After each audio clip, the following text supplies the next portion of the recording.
अस्सलाम वालेकुम दोस्तों, उम्मीद है आप लोग खैरियत से होंगे, खुशबाश होंगे, अच्छी ज़िंदगी गुजार रहे होंगे। अगर इन दिनों के अंदर आपके जो हैं वो एडमिशन वगैरह आपने सिक्योर कर लिए हैं और प्री इनरोलमेंट कर लिए या उसका वेट कर रहे हैं ओपन होने का, तो उम्मीद है इस दोस्त ने जो सवाल मुझे भेजा है वो वही सवाल आपके भी होंगे, इसलिए मैंने सोचा इसके ऊपर एक वीडियो बना दूँ। तो क्वेश्चन आपकी स्क्रीन के ऊपर शो हो रहा होगा। सवाल दोस्त ने क्या किया ये पढ़ते हैं सबसे पहले। तो कहते हैं, क्या आप बता सकते हैं कि आप किस ईयर इटली में गए थे? मैं 2000 इटली में 2023 के स्टार्ट में आया था, फेब में।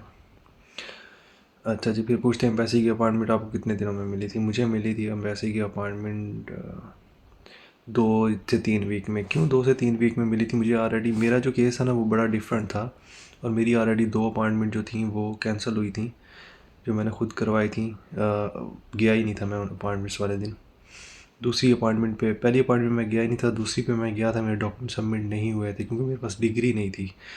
और तीसरी अपार्टमेंट मुझे फिर मिली थी जब मैंने रिक्वेस्ट की थी अपार्टमेंट के लिए, तो मुझे 2 वीक, हाँ, दूसरे वीकेंड पे अपार्टमेंट मिल गई थी। यानी मैंने आज रिक्वेस्ट की, दूसरे वीक की एंड की डेट मुझे मिल गई थी, ठीक है, अपार्टमेंट की। तो मैं जाकर सबमिट करवाया और 1 माह के बाद मुझे DOV और वीज़ा दोनों मिल गए थे।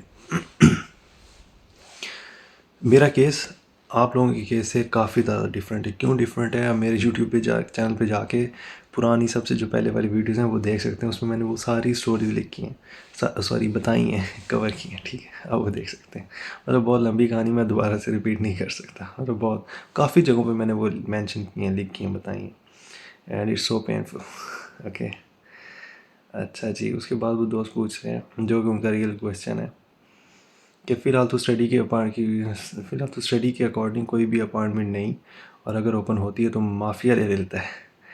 हाँ, ये माफिया का चक्कर वाकई है। और फ़िलहाल अपार्टमेंट्स ओपन नहीं है स्टडी की, क्योंकि अब प्री इनरोलमेंट ही क्लोज़ है। यूजुअली क्या होता है, मार्च के महीने में प्री इनरोलमेंट ओपन होती है और अप्रैल के फर्स्ट वीक से ऑनवर्ड जो है आपकी वीज़ा की अपॉइंटमेंट्स जो है स्टडी वीज़ा की वो स्टार्ट होती हैं, ठीक है। तो हर साल की तरह यही होगा इस साल।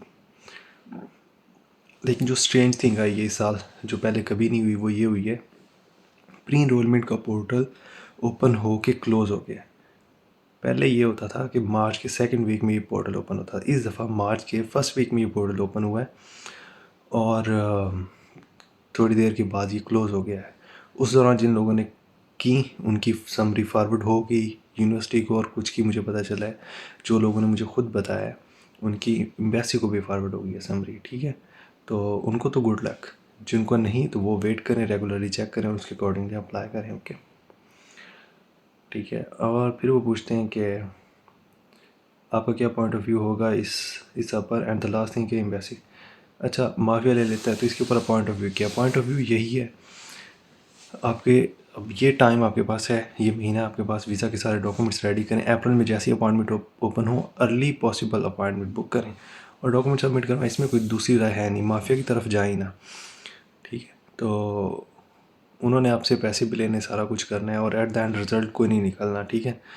तो बेहतर ये है अपने डॉक्यूमेंट्स रेडी करें। अप्रैल के अंदर आपको पास अपॉर्चुनिटी होगी, अप्रैल में भी, मई में भी, लेकिन उससे ऑनवर्ड मैं कुछ नहीं कह सकता, क्योंकि हर साल अप्रैल में, मई में आपके पास अपॉइंटमेंट्स पड़ी भी होती हैं। लास्ट ईयर आपको काफ़ी लोगों ने कहा होगा हमें अपॉइंटमेंट नहीं मिली। मैं जानता हूँ लोगों को जिनको अपॉइंटमेंट नहीं मिली, लेकिन बहुत से लोगों ने पिछले साल अपॉइंटमेंट्स बुक की, खुद बुक की हैं। मेरी अपनी यूनिवर्सिटी में बहुत सारे लोग हैं जिनको मैं जानता हूँ, मेरे बड़े अच्छे दोस्त हैं जिन्होंने खुद बुक की, और मैंने खुद स्लॉट्स अप्रैल की पिछले साल की खाली देखी, मई की खाली देखी।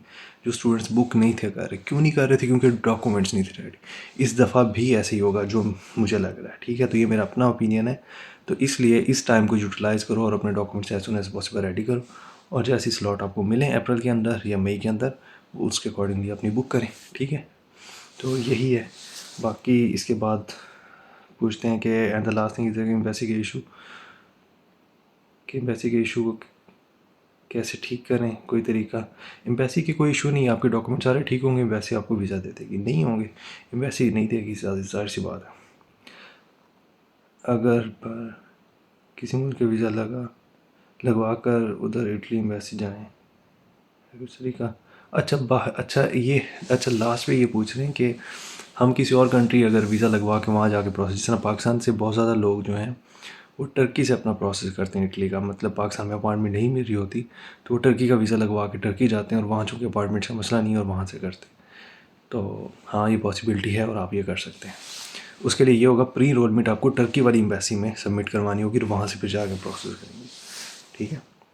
और यही रूल उन लोगों के लिए भी लागू होता है जो लोग दूसरे मुल्कों के अंदर रह रहे होते हैं, जैसा चीन है या सऊदी अरब या ओमान वगैरह, जिस भी कंट्री में रह रहे होते हैं, तो वो उस एम्बेसी के अंदर, वहाँ जो इटालियन एम्बेसी होती है, वहाँ अपना प्री इनरोलमेंट फारवर्ड करवाते हैं और वहाँ से अपना प्रोसेस करते हैं, और ये लीगल है, आप कर सकते हो ऐसे, ठीक है।